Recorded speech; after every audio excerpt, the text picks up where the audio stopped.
Welcome back to Words of the Wise. Today I have Chief Fewell from East Spencer PD in North Carolina. He has 20 years experience in law enforcement. Really looking forward to having him on the show. Welcome, Chief Fewell. Thank you so much for being here. Thank you for having me. Of course, I'm really looking forward to our conversation. I was hoping that maybe you can give some background on you. I know that you've been in a leadership position for the last 10 years. You've been in law enforcement for the last 20. So maybe give our listeners some background on you. Okay.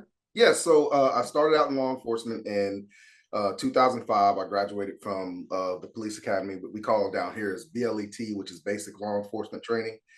Graduated in 2005, started out in Iredell County Sheriff's Department, where I was part of the South End, Mooresville area. We did more of the community-oriented policing.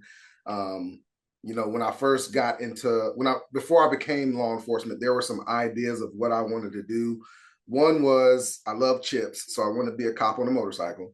And then another one was I love 21 Jump Street, so I wanted to be an undercover officer. So during my first stint, my first few years, I was able to become a motor cop, where I did a lot of, escorts, parades, things of that sort, riding a motorcycle. After 9 years, I transferred over to narcotics. After being there for about a year, I worked for Homeland Security as a task force officer through that department. I then switched to another department where I stayed on the task force for Homeland Security for a couple of years. And while on the task force, I was a detective sergeant. Went from a detective sergeant to an assistant chief, working for a state agency, and then after that came here as a chief. That's amazing. I love that you said 21 Jump Street because I feel like I've heard this a few times. It's like one instrumental movie that everyone's like, that was so cool. Like, Oh that's yeah. what I want to do. Oh And yeah. it seems to me like you really set your goals of saying, hey, these are some things that I want to do with my life. And then you achieve them. Yes, yes. I was in elementary school with the going to the bus stop with the orange sash, the orange hash around my chest, hall monitor with the badge on. Nobody could tell me nothing, kind of thing. So I've always wanted to be a cop since I was a man in elementary school. I've always wanted to be a cop. So You were born for it. I was, I I love was. that. I love that story. And I think it's inspirational. I think that anyone who's listening, maybe who's a newer officer, who's like just starting out, it's like you can accomplish everything that you want, Oh within yeah. this career. And if you, set your mind to it and you work hard, that you can get there. And there's really no limitation to that, and I think that that's really inspiring to say, like, I've always wanted to, and I set my mind to it. And here I am now, 20 years later, chief of police. Yes, yes. Nobody would have thunk it, but I'm here. I love it. I'm going to give a little bit of a shout out to you because when we spoke offline, you said that you used to, and I'll say like in a past life or, back in the day, you used to be a bodybuilder. You've competed a few times. Yes, I did. Actually, it was during the time I was a police officer, Okay. and um, part of the reason that was a few moons ago. Part of the reason I was not able, or I was kind of put off with really pursuing it, is because there are a lot of restrictions when you're a law enforcement officer, but there are some things you have to do as a bodybuilder to succeed, that just do not coincide with being in law enforcement. And Understand. so I just felt like I was always behind the ball, working as hard as I could to stay in the gym, be as disciplined as I am to get down to 7% body fat, and it still wasn't enough. But then you had some guys that took off 4 or 5 months during the off season, but they went to a doctor and got some kind of drug or something like that, and they were able to bounce back in 2 or 3 months. So it was a real hit to my psyche, to where I had to work as hard, and even on off season, I had to make sure my diet was at least halfway right before season came back in, so I wouldn't have to work that much harder to get back to where I was before. So I think I competed 3 times. I never placed under eighth, and it was just I wanted to stay in law enforcement. I was going to stay in law enforcement regardless, but Yeah. that's why I didn't pursue it. So I think it's disheartening when you are doing things the right way Mhm. and like the honest way, and maybe other people are, helping themselves out with Right. other things that like help them to, to progress. Um, And I mean, truthfully speaking, I don't. I wish the industry had certain parameters to I agree. separate those two, Yeah. and that's the problem with the industry. There are no parameters.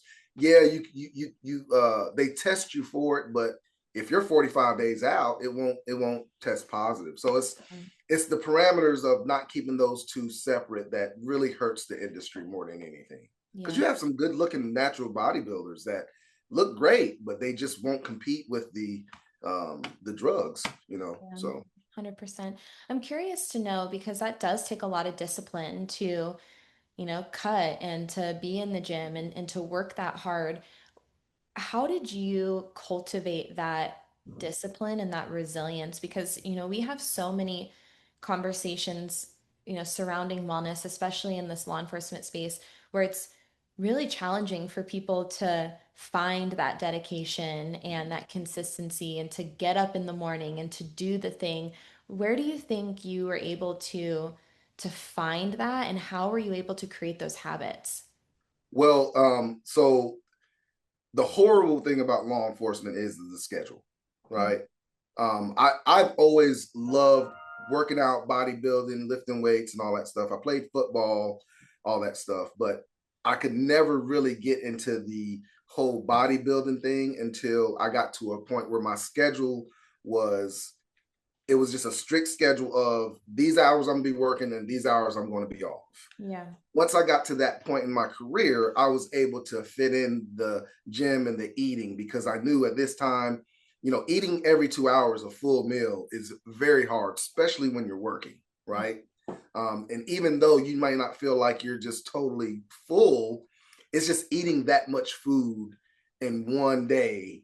You're getting, 225 grams of protein in solid foods and you're not taking any shakes is very, very hard. So you just have to be able to have a solid backing, somebody that knows what they're doing and can help you with your food and help you with your schedule, tell you you're doing this right, tell you you're doing that wrong, and then being able to have a set schedule that will help you stay disciplined. Because once you get off, this is my whole the one thing that really hurt me in my whole journey was if I missed a meal, it was very hard for me to ride past McDonald's and not go through the drive-through, Right. right? So if I missed a meal, that would ruin my whole day Mhm. because of work. And then I would have to go back in the gym that much harder to try to work off that Whopper or that burger that I got instead of that grilled chicken or that salmon that I had in my bowl. So Right. that's the main thing is just trying to stay in that routine and that schedule to stay disciplined. Have you heard the expression of it's easier to stay fit than to get fit?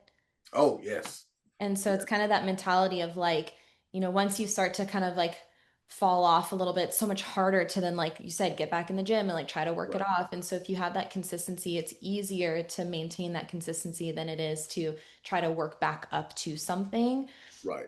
Did you see a direct impact between, when you were really involved in your physical fitness, did you see a direct impact in your mental health or your mental resiliency? Do you think that the two are connected?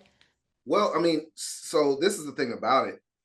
Um, when you're in shape, just the mental part, man, people were walking up to me, men were walking up to me saying and grabbing my arm saying, "How did you get your arm so big?"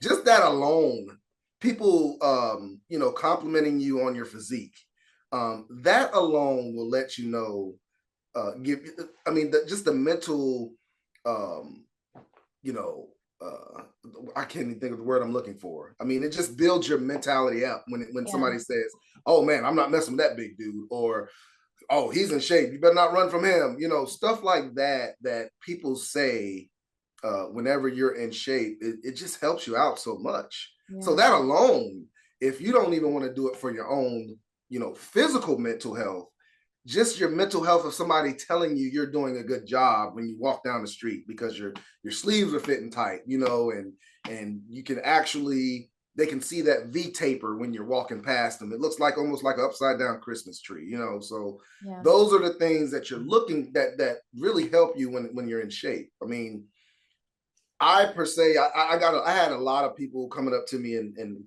complimenting me about my physique. Um, but when you're in it, when you're actually working out, doing all this stuff, you see it. I mean, you really, really do see it. But the working out and the results don't equate all the time, and that could really hurt your mental. So I based mainly my stuff off of what people were saying outside of what I was thinking. And Yeah. that's where how I tried to keep it. It's a really good point that you make that, you are getting more of that positive reinforcement from the community of them coming up and like saying something nice, which we know I've had conversations about how important that is as law enforcement to not just have negative interactions with the community, for the community to come up to you and be like, man, you're looking good. But I Right. also think that it's a really good point because I've heard this before. I want your opinion on this. That if you are in shape, it's that kind of first line of de-escalation. Oh gosh. And because then, like you said, someone's like looking up and down and like, man, like I don't want to get in like a hands-on altercation with him, or like I don't think I could outrun him. And so it's like that first line of like, okay, like we'll talk instead of, coming at Right. you physically or trying to run away from you. Do you think that that really does impact performance? Does that impact the way that you interact with the community? Have you seen that firsthand? Yeah, well, so I don't really necessarily think it impacts performance. I think that um um less people um are more willing to comply Yeah. when they see that you have 24-inch arms. I mean that's just I mean that's just what it is. I have officers now that are a little soft around the edges, and they get in more confrontations than I have one that I just hired almost a year ago. Marine, straight out of the Marines, did boxing for the Marines, and I tell you, he gets the most compliance out of the community than anybody in my department. Yeah. And you can see the difference just based on the fact of how this one officer is built and how the other officer is built and what compliance they get out of them, Yeah. right? So yes, I think that it makes your job a lot easier to be in shape. um, but as far as performance, it's still based on the officer's attitude. Yeah. That one officer that's in shape could get as much compliance as he wants to, but he still has to speak to the residents and the community in a respectful way to not get that outcome. You Yeah. know, so so the performance is based on the officer, but the outcomes of the respect and compliance is a lot based on how the officer looks. First impressions are everything. So Yeah. yes. You said you said a 24-inch arm. Yes. And I'm like, that's the size of my waist. Like I put two and two together for a second. I was like, wow, okay, yeah, I could see that immediately where they're like, I don't want to get in a fight with that guy. Well, yeah, and like I said, in my heyday, that was the biggest I've ever Right. gotten. My arms was 24. Well, it was 23 and some change. Yeah, But I say 24 because it's the closest. for sure. But and literally, I would have men that were not, they weren't attracted to me any kind of way, but they just could not stop from grabbing my arm or touching my arm. Yeah, And it was one of those things. It was like, wow, I never even understood that why somebody would just walk up to another man and just touch their arm like that. But yeah, yeah, it is one of those things where people are just like, okay, I don't want to mess with that guy. yeah. Well, and I just really like that point of like that first impression, you're getting that respect, you're getting more compliance because people are less likely to, want to fight you or run away from you. They're saying positive things to you in the community that make you feel good, which is Right, going to impact your mental health. So I love how you equated, physical fitness to actual things that are happening on the streets. right. I know that you guys have a YouTube channel that you utilize. for the community.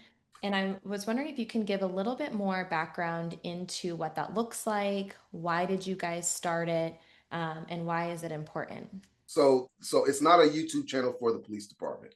It's my actual YouTube channel that I had before I became a chief. Um, you know, there was some time in my career where I had to take off.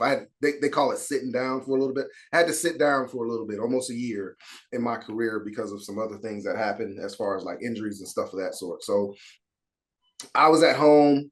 I am a big gun freak. I love guns and everything. So I was bored. My daughters came to me and said, "Why don't you just start a YouTube channel?" This was back in like 2017, 18, where YouTube was really getting the big hit.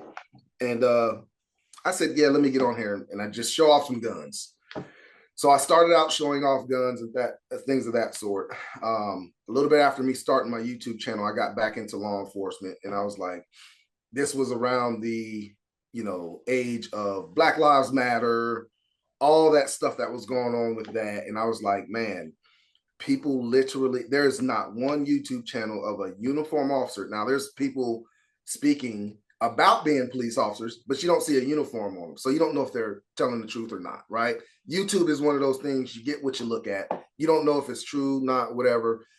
So I said, I really need to try to show another side of law enforcement. I Mhm. went to my chief, told him what I was thinking. He acted like we never had the conversation. So I was like, I'll go ahead and start it and just see what happens. And I put a camera in my car. I was talking to the camera. I explained the things that I was doing. I had officers meet me. We would talk.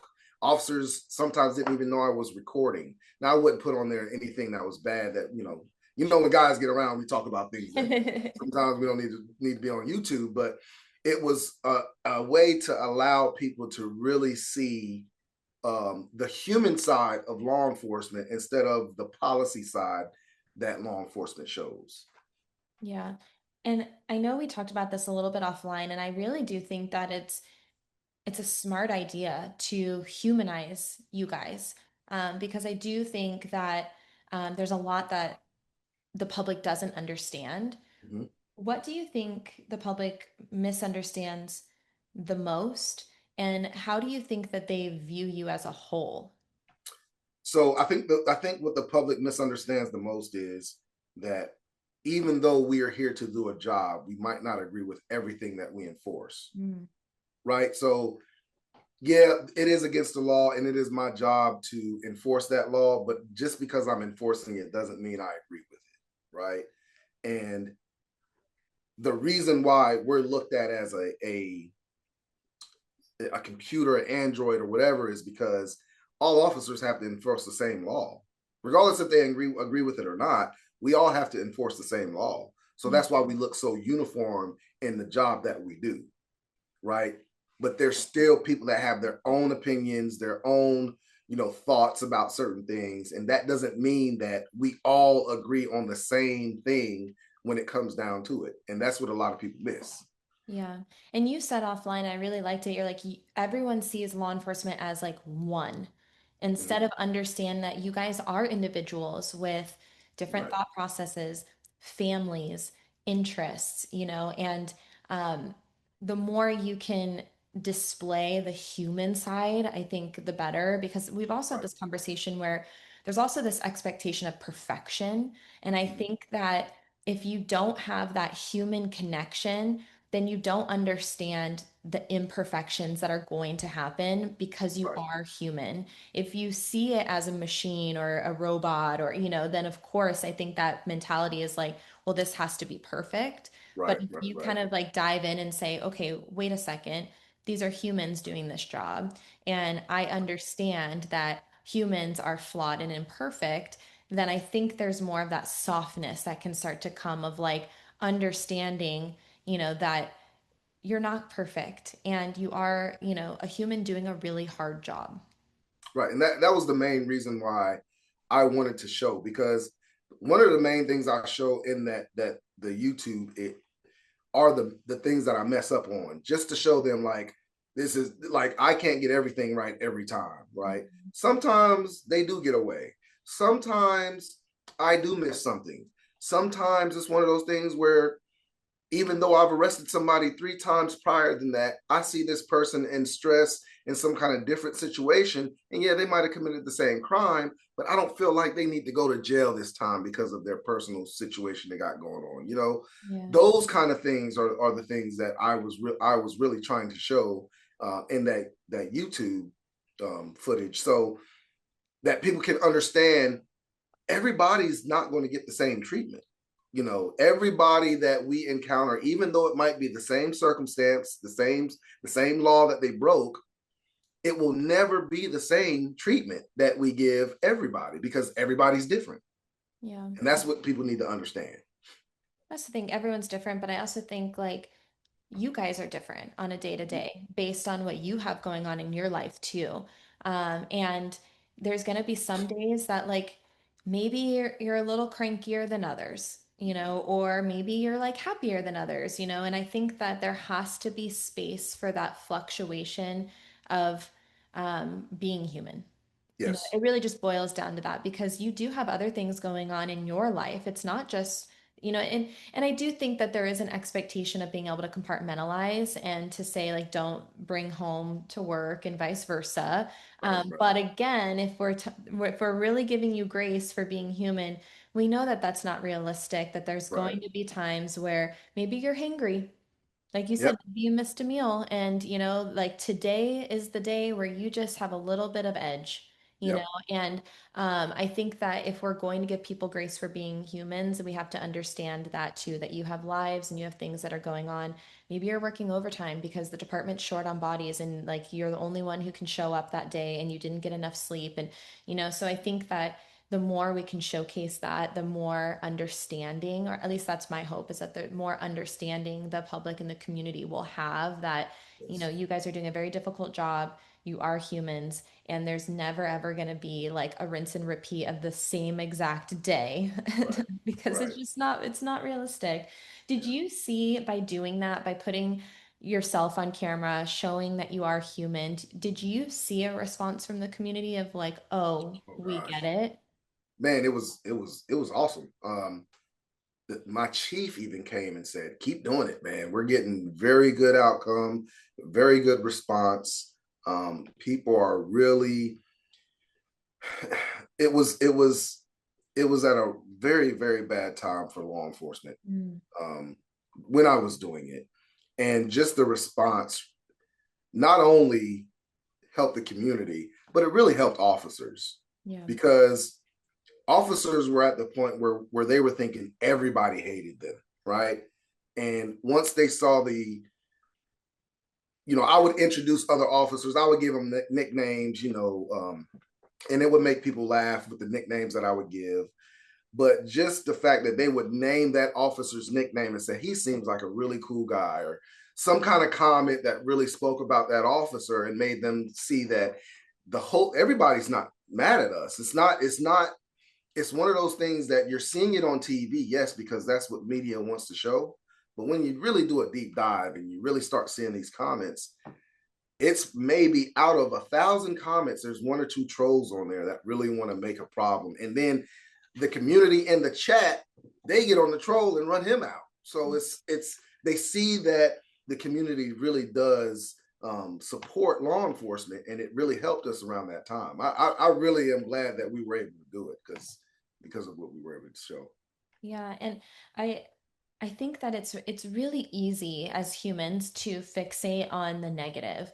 I've Mhm. been super guilty of that too, where, you do a presentation and it's 99% positive, and then you get one person that says something maybe not very nice, and Right, you fixate on that. You're like, man, like I suck. Everyone hates me. Like at least that's like right, right. my mental. And I've had to work on that. And I think that anyone who's listening can relate to that of like maybe fixating on the negative versus the reality of the situation. And sometimes you do have to step back and have more of a bird's eye view of like, hold on, like negativity is always going to be louder. Yeah, It's harder to take that, because you want, especially like when you're in a profession of service where like Right. you want to do a good job, you want to help the community, and you start hearing the few, become louder because you don't want that. You don't want anyone to be negative or to think you did a bad Right. job. But Right. I do appreciate that approach of like, hey, like let's focus on the majority of positivity versus the minority of negativity. And it Right. is like a mental framing that has to happen sometimes because it's Yes. tough and people are mean online. Like, Cool. anytime you're behind a screen, and we've talked about this a little bit, but like, I am a little worried about the mental health of younger officers because of that, because everything is on camera, everything is on social media. There's so much noise out there. And people feel empowered to say nasty things when they're behind the, safety of a screen. And I've Right. had that happen on my personal channel sometimes, like, the negative comments where you read it and you're like, oh no. And then you have to like quickly take that out of your brain and be like, nope, not going to fixate on that. Everything else is positive, but it's Right. a challenge. Yeah. Well, I mean, at the end of the day, you know, law enforcement, we have to be built differently when it comes to the negativity, right? Yeah. So that's part of the mental aspect that we try to instill in people when they go through BLET. I teach at two BLET programs now, to where I teach the ones that are coming into law enforcement, and we try to show them how negative people can be, Mm. but how to handle that as well. Um, Now, there is always a human aspect, as you said, to responding to negativity, and especially if it's in an app or something like that that they use all the time. A lot of people know them on, and they just want to clear their name from that one comment that somebody made. Yeah. With all these other comments of positivity, that one comment they feel like they need to, you know, you know, defend against that comment for one person when everybody else already knows the truth, right? Right. So that's what we try to get them to understand is, don't look at that one narrow comment. Look at the bigger picture, Yep. right? You have this one comment compared to all these other comments that actually know the truth. What's going to happen is you're going to put yourself in a situation to defend something, and you're going to start looking like you're forcing something, and people are going to start questioning, why are you doing this? Right.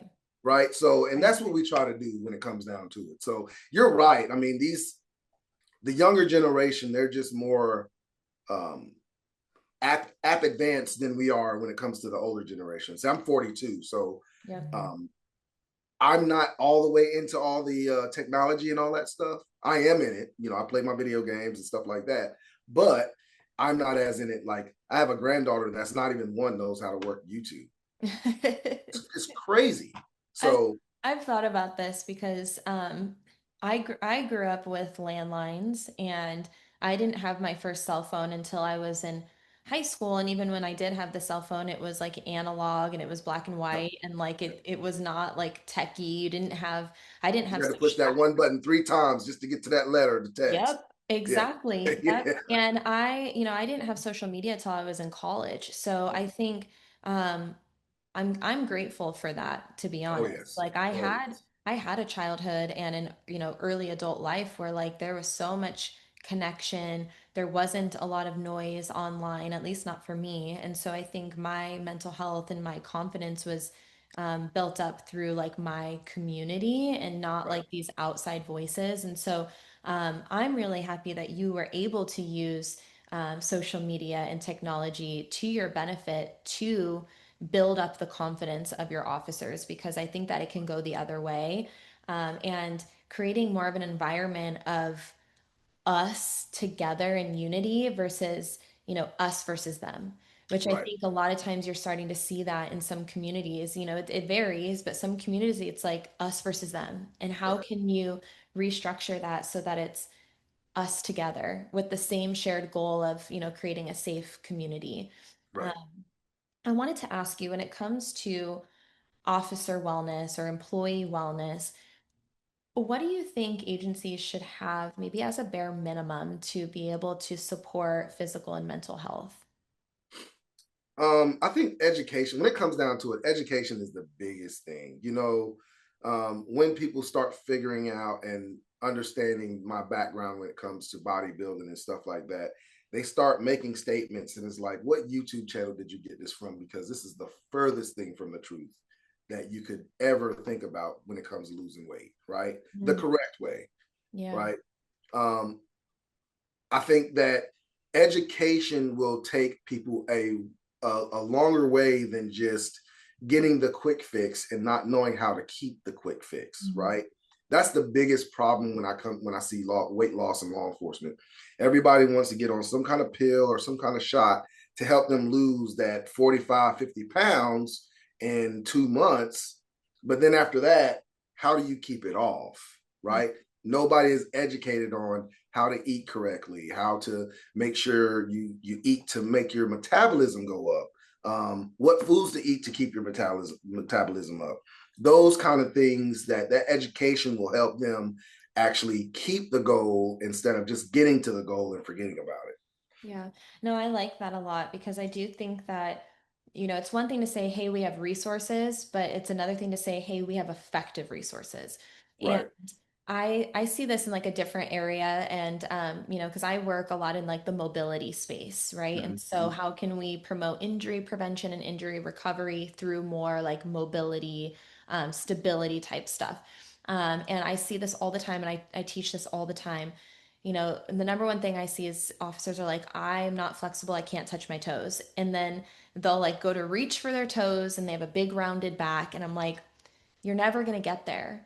Mm-hmm. That's not an effective way to try to increase your mobility. And Right. so having that, like you said, the education and knowledge about like, yes, these are things that you should be doing. Like mobility is something that is really good for injury prevention. Mm-hmm. But I'm going to take it one step further and say effective mobility is what we're looking for. But it's one thing to have mobility, it's another thing to have effective mobility. And so we're Yes. really looking for the effectiveness of what we're doing, especially when you guys don't have the time. We talked earlier in this episode about scheduling shift work. You already are so busy with work and life that if we're asking you to go to the gym or we're asking you to do a mobility exercise, these things need to be short and effective. Mm-hmm. Because Mm-hmm. if we're having you go into the gym for an hour and it's not effective and you're not seeing the results, are you going to maintain that? It's the Right. same thing on the mobility side. Like, I would never tell you to go in and do an hour. Let's start with 10 minutes, but let's make it as effective as we possibly can so that now you start to see the results and now you start to feel better. And then now you want to continue doing that long term. So I think it all attributes to the like you said, the longevity of what we're doing and how can we do it in the most effective way possible. Right. So I mean, you're totally correct. I mean, so because ultimately what it comes down to is law enforcement, we have to keep so many skills up to par, and those skills have to be practiced on when we're off, like firearms, right? Firearms is one of the things that we have to keep up with. Yeah. The more you add on somebody, the one thing that is going to get let go is the one they care about the least, right? And health, for some reason, is one of those things that a lot of officers just don't care about as much as, firearms or, traffic law or anything else that they try to do in their career. So you're totally correct that if you can give somebody to work on something every day for 10 minutes, that's way better than having to do it for an hour. Then you have to add another hour for firearms. Then you have to add another hour for this, another hour for that. They have no free time. So yeah, you're totally correct. Um, How do you feel? I'm just curious because I have heard mixed reviews. Like, do you think that your officers would use something that's implemented from the city? Because I've heard mixed where like they're like anything that goes out in the city, officers don't really want to use it because it's for the city and not for them. Do you guys feel kind of the same? no, I don't think it's that. I just think officers just don't. They don't. It's sad, but things of this like this, wellness. So like my department, I give them. They can take the car, drive their car to the gym, Hmm. and they can use an hour out of their shift to go to the gym. Nobody And uses they it. don't do it. Interesting. Nobody does it. And my thing about it, I told them I don't care if you're actually at the gym or not, you have that hour to do whatever you need to do for wellness of keeping yourself in shape. Now, if you've been going to the gym for a whole year and you're not looking like you've been going to the gym for a whole year, What are you we got an doing? issue, right? We got Right. an issue. Yeah. But I Right. think that's why they don't, because they know I have knowledge when it comes to working out and stuff, and they know they're not going to use it to go to the gym. So There's that's why they don't use it. there's some accountability there. Right, Yeah. right, right. Okay. That So makes sense. it's very frustrating and it's hard when it comes down to it because I'm trying my hardest. This job already is stressful enough. Yeah. It's another thing to have an extra 100 pounds on your heart and the stress from this job. It's just going to take you out early. Yeah. And so, I'm getting older. My recovery time is not like it used to be. So it's a lot harder for me to stay in shape. But still, I know I need to stay in shape. I'm trying my hardest to stay in shape. So I just wish that more officers would have that mindset. Yeah. 100%. No, that makes sense. I think it's a challenge for a lot of agencies to like figure out like how can we get people to do it? Like, is it the Mhm. stigma? Is it like what is going on? Like, how can you create a culture where people want to do it? And it's difficult, especially Yeah, like what we said before. It's easier to stay fit than to get fit. And I think right, it's the same idea organizationally. Like, if if the organization would have started with like wellness is important, then right, like that would have maintained over time. But we know that that didn't happen, you know. right, Back in the day, wellness wasn't even a word, you know? And so right. now it's like agencies are trying to get fit Hmm. because they haven't had that level or that baseline over time. So I guess my next like burning question is like, how do we get people to care? And how do we get employees to prioritize their wellness and actually take advantage of some of these things? So you have the human aspect of it that you're gonna have that one um, group of people that they're just not going to care regardless of what you do, right? I think that the incentive is, and a lot of departments have done this, they give a some kind of pay incentive of staying in shape. They give some kind of um, reward for meeting these goals that your physical therapist or whoever sets for the department. They allow them to do that, but I wish that the states would come up with some kind of physical fitness test, depending on your age and all that stuff, of what you have to pass to continue to be certified. Because one thing the cops not going to allow is they're not going to allow their certification to go down. They can hate firearms, but they're going to practice on firearms to make sure they can certify the next year. Right. I'm sorry, to make sure they can certify the next year. So if there was something there that we did when it came to a requirement depending on your age of what you did to keep your certification, I think that would help out a lot. Yeah. Yeah, I mean that's a really good point of you're like they might not like firearms, but they're going to do it because they know that they have to stay current. Um, Right, so right. yeah, no, I like that. Um, my final question for you is what words of wisdom would you give to someone who's earlier in their career? Maybe something that you wish you would have known earlier or something that's helped you along the way. um wow, okay. I would say don't rush it. There are like here in North Carolina, you have 30 years before you can retire, right? You don't want that 30 years to be at the top for 30 years because it's hard to stay there. Mm, You get what I'm saying? So just take your time with your career. Let it blossom how it's supposed to blossom. And then when it's time to retire, you haven't worked your last 15 years trying to stay the chief or trying to stay the sergeant or something like that. Because it's harder to keep the position than to get the position sometimes. mm. So I would say just, take your time and let it just blossom how it's supposed to blossom. Thank you. The thing that came into my mind is like it's a marathon and enjoy the ride, enjoy the journey. The destination's worth it, but there's also Yep. some beauty in the space in between. Right, right, right. Love it. Yes, I ma'am. I appreciate your time so much. Thank you for coming on here and talking about wellness and sharing your insights. I really do appreciate it. If No there's problem. anything I missed, I'll give you the floor, but that's all I have for you today. No, I really do appreciate you reaching out to me, Paige. It was a very good conversation. I think that the education that we can give to law enforcement, because I tell you one thing that even the states don't do not educate us on is wellness.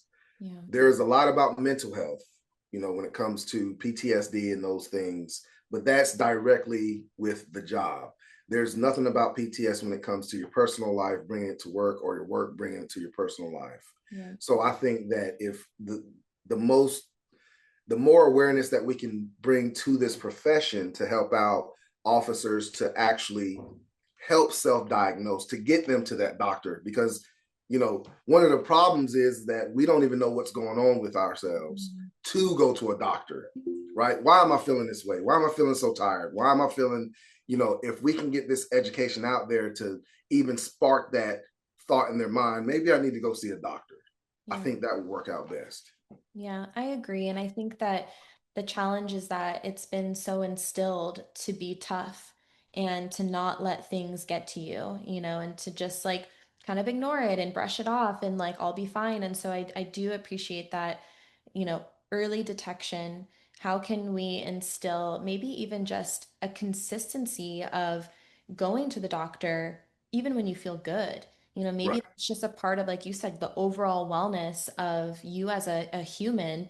It's not because you feel broken or that there's something wrong necessarily. Of course, if you feel like there is, of course, you want to get that checked out. But how can maybe as early in their career as possible, we say, hey, every year, make it a routine to go see the doctor, get your blood work done, do a physical, go to the dentist, go to the eye Okay. doctor, like whatever you need to do, and just have that be a part of, maybe you see a therapist. And that's like a part of your holistic, consistent wellness, not because you feel broken, but because you're prioritizing that for the long run. So I do Right. appreciate that because I do agree. I think the more education, the more conversations like this, then hopefully there's someone out there who's maybe younger in their career who's listening, who's like, man, those are some good ideas. I'm gonna maybe implement one or two of those.